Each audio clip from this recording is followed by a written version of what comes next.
ભક્તિ કઈ રીતે કરવી? ભક્તો તો અનેક છે.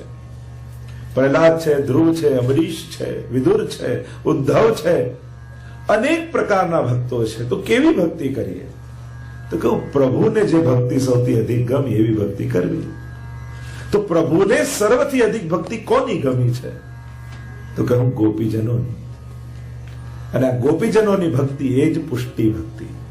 તમે નિર્ગુણી ભક્તિ કહો, ભાગવતી ભક્તિ કહો, ગોપી ભક્તિ કહો કે પુષ્ટિ ભક્તિ કહો, આ બધા સમાનાર્થી શબ્દો છે. એટલે ગોપીઓનો ભાવ હૃદયમાં ધારણ કરીને પછી પ્રભુ સન્મુખ બેસીએ. પરંતુ પ્રભુને સિંહાસનમાં રહેવાની આદત જ નથી. એને તો ખોળો ગમે છે, ગોદ ગમે છે. પુષ્ટિ માર્ગના સેવ્ય કોણ? યશોદોત્સંગ લાલિત. યશોદાજીની ગોદમાં ખેલતા પ્રભુ. એટલે એને સિંહાસનમાં બેસવાની આદત નથી, એને તો ગોદમાં જ બેસવાની આદત છે. આ તો આપણો ખોળો યશોદાનો બનતો નથી, એટલે પ્રભુને મજબૂરીથી સિંહાસનમાં બિરાજેલા રહેવું પડે છે. जिस दिन हम यशोदा बन गए उस दिन प्रभु छलांग लगाकर हमारी गोद में बैठ जाए. એને તો ખોળો જ ગમે છે. અને એવો આ દિવ્ય પુષ્ટિ માર્ગ કે જ્યાં કેવલ વિશુદ્ધ ભક્તિની જ વાત છે. પુષ્ટિ માર્ગમાં સાધનો અપાતા જ નથી, અહીંયા તો ફલ અપાય છે. તો કહું કે અમે માળા કરીએ, પાઠ કરીએ, વ્રત કરીએ, આ બધું સાધન નહીં ના. આપણે ત્યાં તો બધું ફલરૂપ છે, બધું ફલાત્મક છે. શ્રવણમ કીર્તનમ વિષ્ણુ સ્મરણમ પાઠ જેટલી પણ ભક્તિઓ છે ફલરૂપ છે. આપણે ત્યાં એમ નથી માનતું કે 9 યમનાષ્ટક કરીશ તો યમુનાજી રાજી થશે, તો યમનાષ્ટક સાધન થઈ ગયા. એમ માનો ને કે 9 યમનાષ્ટક કરું તો યમુનાજી કૃપા કરે તો યમનાષ્ટક સાધન. પણ આપણે ત્યાં તો કહ્યું ફલ ફલિત હોય ફલરૂપ જાણે. ફલરૂપ જાણીને કરવું એટલે એમ નહીં માનવું કે 9 યમનાષ્ટક કરવાથી યમુનાજી કૃપા કરશે, પણ એમ વિચારવું આજે યમુનાજીની ખૂબ મોટી કૃપા થઈ, હું 9 યમનાષ્ટક કરી શક્યો, તો એ યમનાષ્ટક ફલરૂપ થઈ ગયા. વસ્તુ એ જ છે, કરવાનો ભાવ જુદો હોય છે, વૃત્તિ જુદી હોય છે. એટલે દ્રષ્ટિકોણ બદલી નાખવાનો. અહીંયા ક્યારે પણ સાધન બનાવીને કોઈ વસ્તુ નહીં કરવી કે સેવા કરવાથી ઠાકોરજી રાજી થશે. ના, ઠાકોરજી મારા પર બહુ રાજી છે કે મારા ઘરે બિરાજીને સેવા લે છે. તમારી સેવા ફલરૂપ થઈ ગઈ.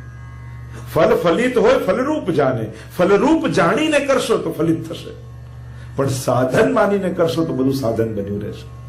એટલે તમારી ભક્તિને સાધન ભક્તિમાંથી ઉપર લઈ ફલ ભક્તિ બનાવી.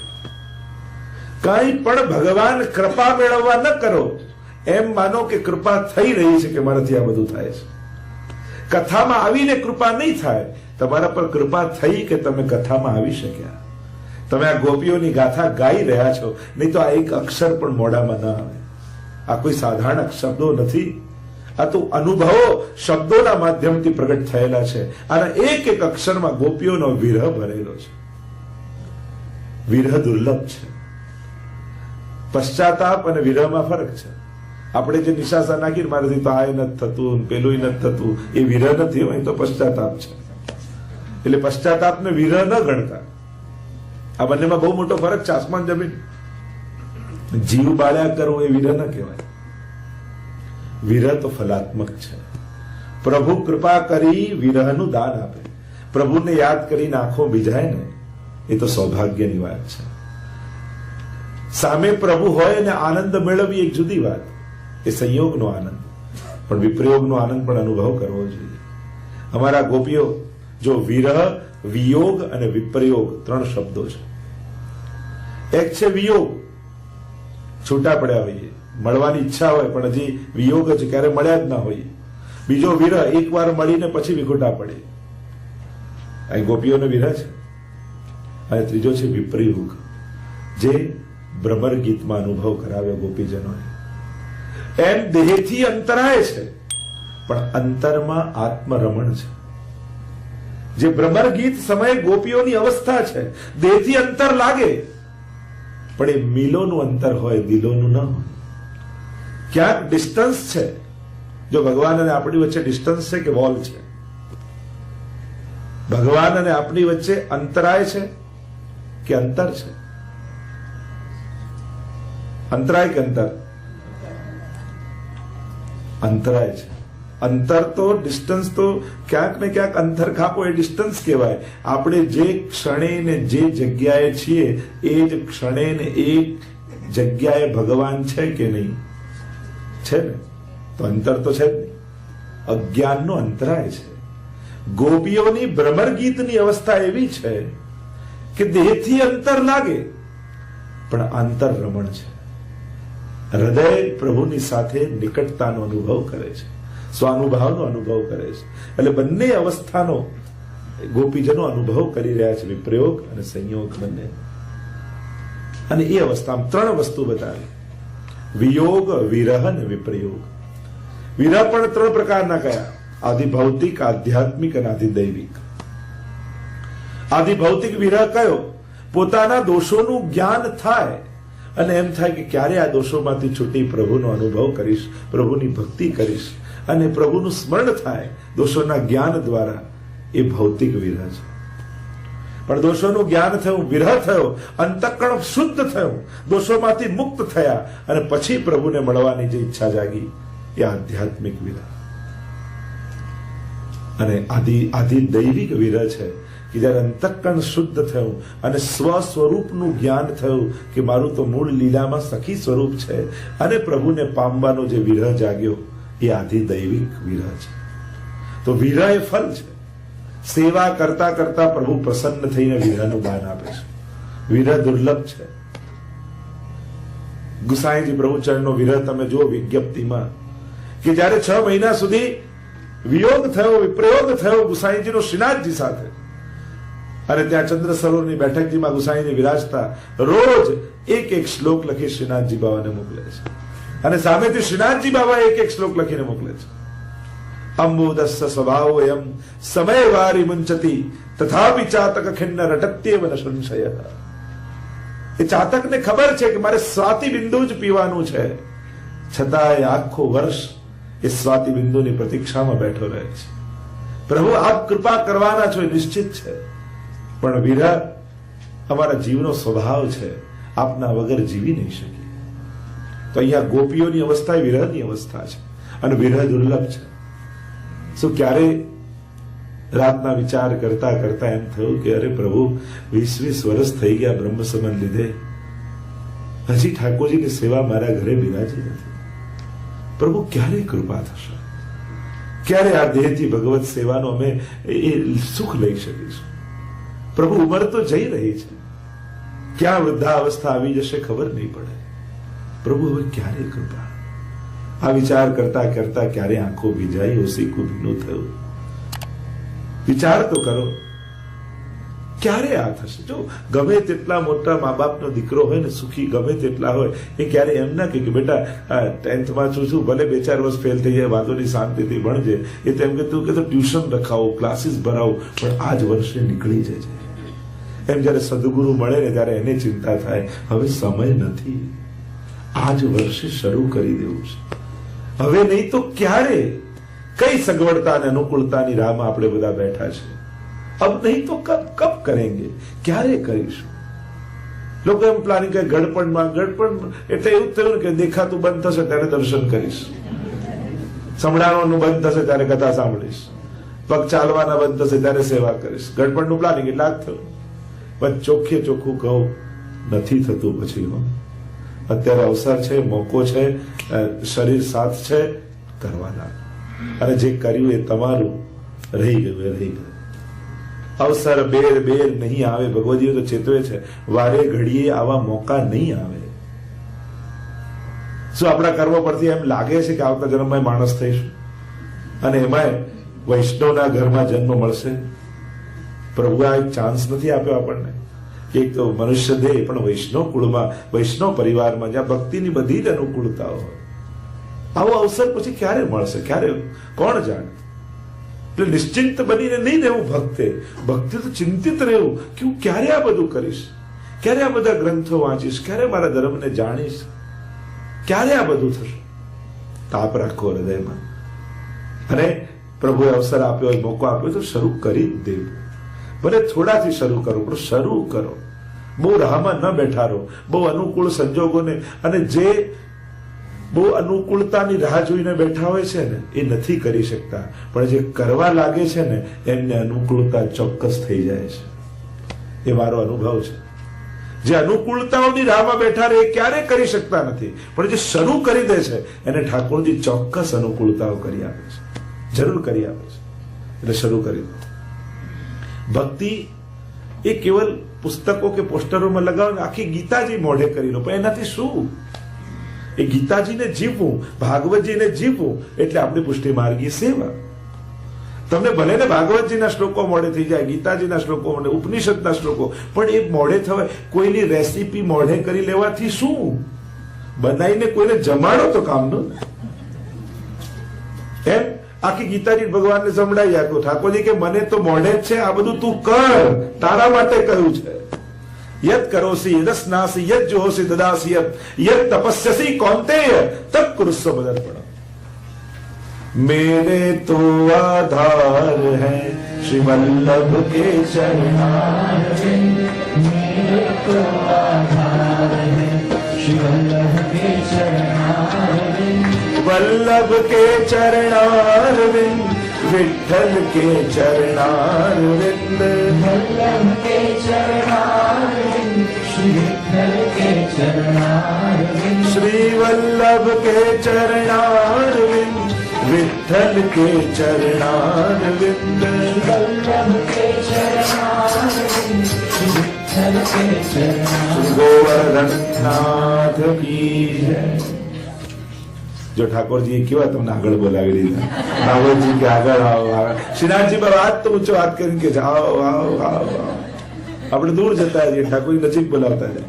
જોનું પ્રમાણ ગોપીઓનું નામ મુખમાં આવ્યું અને ભાગવત ભગવાને તમને આગળ ખેંચી લીધા. ગોપીઓનું નામ, કારણ કે ગોપી પ્રેમ કી ધ્વજા જીન ગોપાલ કિયો વશ. જો અમુક લોકોનું સ્મરણ કરવું ને એ પણ બહુ મોટું પુણ્ય છે, એ પણ ભગવત કૃપાનું કારણ છે. અમુક મહાપુરુષોના નામ, અમુક ભગવદીઓના નામ ખાલી મુખમાં આવવા પણ પ્રભુને આપણને પ્રિય બનાવી દે છે. તો આપણે વાત કરતા હતા પ્રભુની કૃપાની કે આ માર્ગ એ ફલનો માર્ગ છે, અને અહીંયા સાધન નથી અપાતા, ફલ અપાય છે. અને ફલમાંનું એક ફલ ભગવત કથા પણ છે. ભાગ્યોદયેન બહુજન્મ સમર્જિતેન સત્સંગમં ચ લભતે પુરુષો યદાવે. ભાગ્યોના ઉદય થાય ને ત્યારે ભાગવત કથા મળે. એટલે આ ત્રણ મોટા પુણ્યો આપણે ત્યાં માનવામાં આવ્યા છે વૈષ્ણવોના, કે જીવનમાં એક વાર વૈષ્ણવે આ ત્રણ કાર્યો જીવનમાં જરૂર કરવા જોઈએ. એમ આપણે ત્યાં બહુ જ મોટા પુણ્ય રૂપે માનવામાં આવે. એકવાર વ્રજમાં જવું, 3 દિવસ 5 દિવસ 7 દિવસ 40 દિવસ જેટલા, પણ એકવાર વ્રજમાં જરૂર જવું જોઈએ, જ્યાં આપણા ઠાકોરજીની ભૂમિ છે, લીલા ભૂમિ.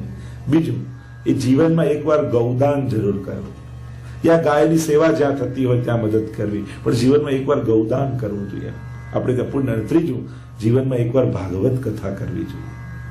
ન કરી શકો તો વાંચો, પારાયણ કરાવો, થતી હોય ત્યાં સાંભળવા જાઓ. જો અલૌકિક કાર્યો લૌકિક જેવા નથી હોતા કે દિવાળીમાં જેનો ફટાકડો જે ફોડે એને મજા આવે, જોનારને ના આવે. આ એવું લૌકિક જેવું નથી. નહીં તો જો દિવાળીમાં એ જ રોકેટ સામેવાળાને પણ એટલું જ દેખાતું હોય, એ જ લાઈટ, એ જ અવાજ બધો આવતો હોય, પણ મજા કોને આવે? આ તો આણે ફોડ્યું છે.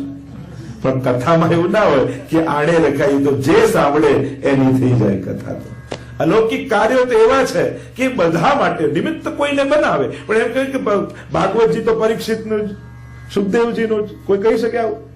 ના, અલૌકિક સર્વ માટે હોય છે. એટલે હંમેશા અલૌકિક કાર્યોમાં, અલૌકિક મનોરથોમાં લૌકિક ભાવ નહીં લાવવો કે આ તો આનો મનોરથ, આની કથા, આનું આ નહીં. જે લાભ લેવા આવે ને ભાવથી બેસે. ઠાકોરજી કોઈ એવો સંકલ્પ કર્યો કે જે કરાવે એને જ ફળ આપવાનું. અને ભક્તિ માર્ગમાં તો વાંટવાની મહત્તા છે ને.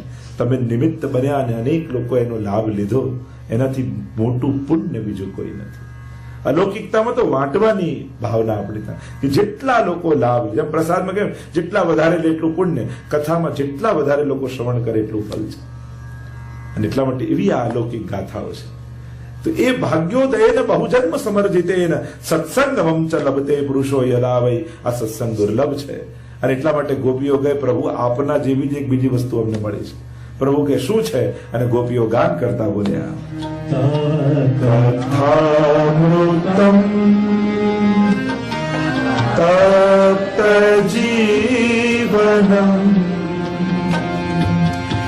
अविभीडितं कल्मषापहं श्रवणमंगलम। गाओ सब गोपियां। श्रीमदाततं भूमि गुणन्ति ते भूलिना जना। गाओ एक साथ। ओ श्रीनाथ जी आवजो तमे वाट जोई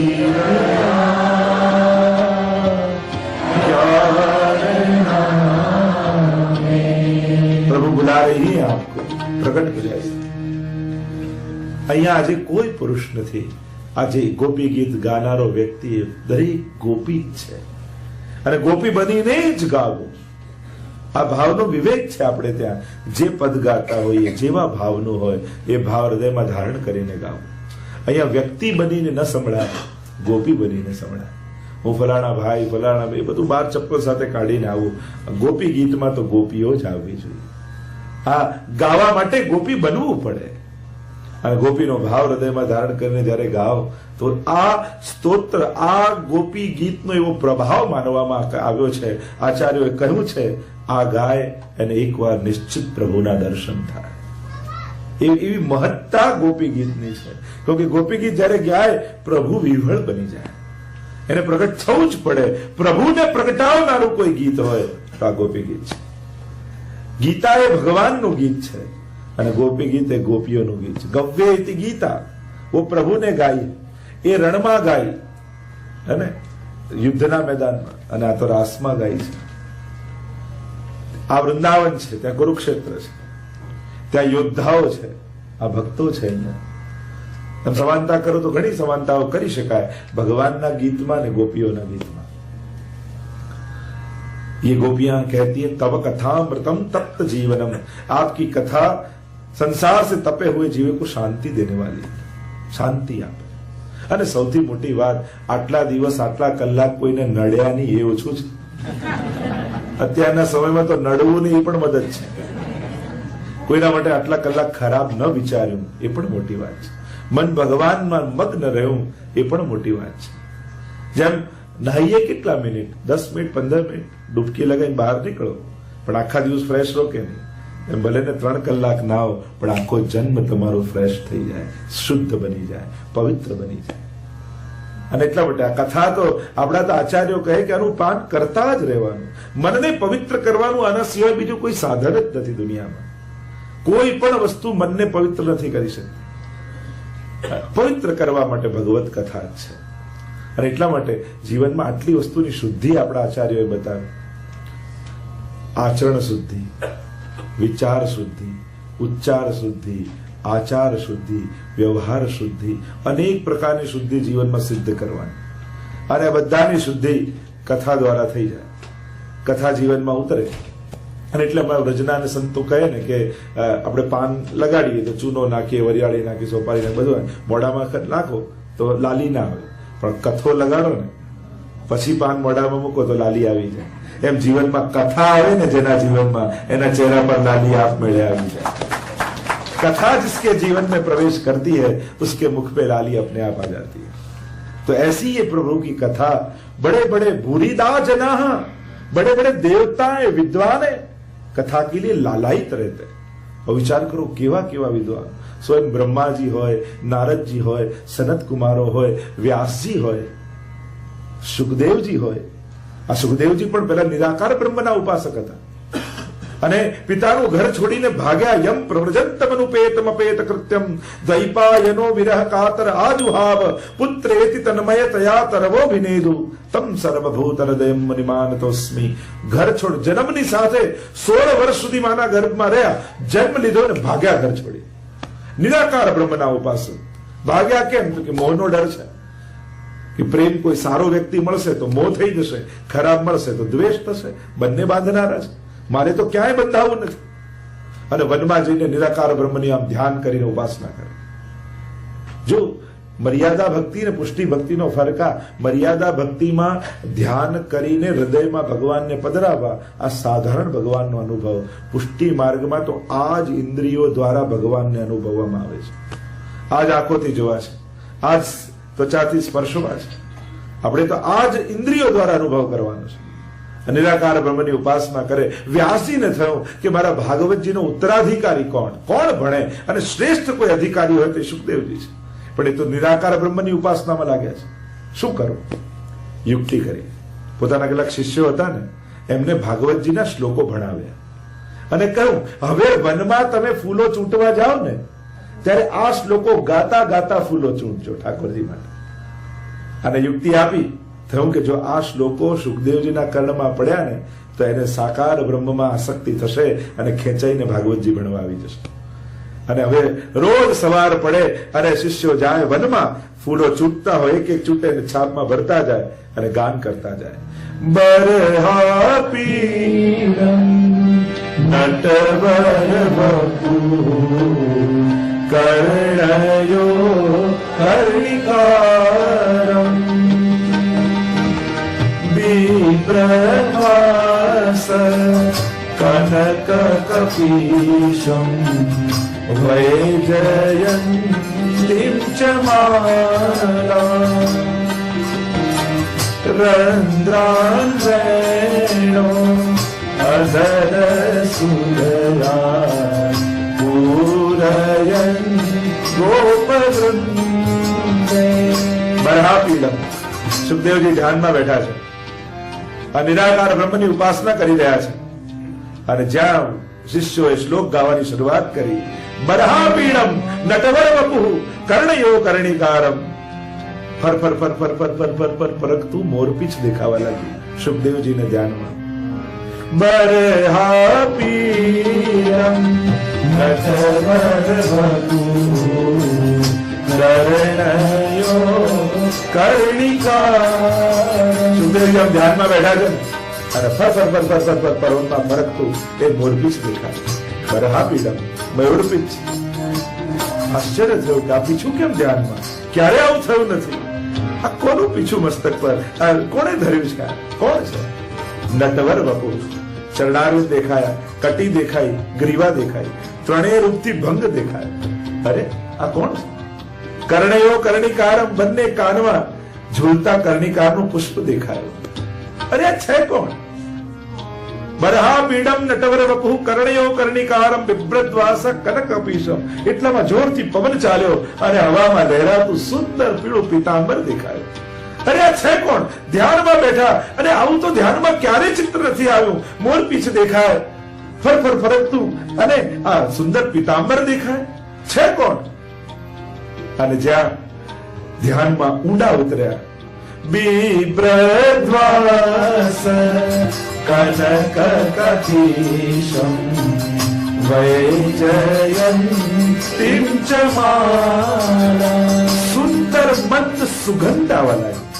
અરે આ કોણે સુંદર માળા ધરી છે? કેવા સુંદર અલૌકિક પુષ્પો છે, એની કેવી દિવ્ય સુગંધ આવી રહી છે. છે કોણ? અને એટલામાં તો સુંદર વેણુનો નાદ સંભળાયો. સુખદેવજીના કાન ઊંચા થઈ ગયા. રંદ્રાન વેણુ અધર સુધયા પૂરયન ગોપવૃંદે. અને સુંદર વાકડિયા કેસ વાળું મુખારવિંદ અને એમાં અધર પર પધરાવેલી વેણુ. ચોંકીને ઉભા થઈ ગયા સુખદેવજી. કોણ હૈ ये? इतना सौंदर्य. भागते हुए गए शिष्यों के पास, पूछने लगे આ શ્લોક શેના છે? કોનું વર્ણન છે? કોણ છે? શિષ્યોએ કહ્યું આ તો પૂર્ણ પુરુષ પરમાત્મા શ્રી કૃષ્ણનું વર્ણન છે. અરે શેના શ્લોકો છે? કે ભાગવતજીના. ક્યાં મળે? આપના પિતાની પાસે. દોડતા સુખદેવજી ગયા અને એવી આસક્તિ ઠાકોરજીમાં થઈ, ચરણોમાં બેઠા વ્યાસજીના. કહ્યું મારે ભાગવતજી ભણવું છે. વ્યાસજી કે હું તમારી જ રાહ જોતો હતો. એવી ભગવાનની આ કથા, એવા ભગવાનની કથાના શ્લોકો જે પ્રભુમાં પ્રેમ કરાવી. મેં તો ઘણી વાર જોયું છે, ઘણી વાર કથાઓમાં કોઈ પોતાના મિત્રને મૂકવા આવ્યો હોય, કોઈ એના બાને ઉતારવા આવ્યો હોય, અડધો કલાક કથામાં બેસે ને એવો રંગ લાગી જાય કે કાયમ માટે વૈષ્ણવ બની જાય. ઘણી જગ્યાએ દુનિયાભરમાં એવું જોયું કે હું તો મારી બાને મૂકવા આવેલો, હું તો આને મૂકવા 10 મિનિટ બેઠો. એક જગ્યાએ કથા થતી, બહાર વરસાદ પડ્યો તો બહાર જ ઉભા રહે પેલા ભાઈ, ક્યારે કથા ના આવે. અને અંદર આયા હોલમાં, એવો રંગ લાગ્યો કે અત્યારે પાકા વિષ્ણુ થઈ ગયા. તો ભગવાનની કથા જ એવી છે કે જે ભક્તોને ખેંચે છે.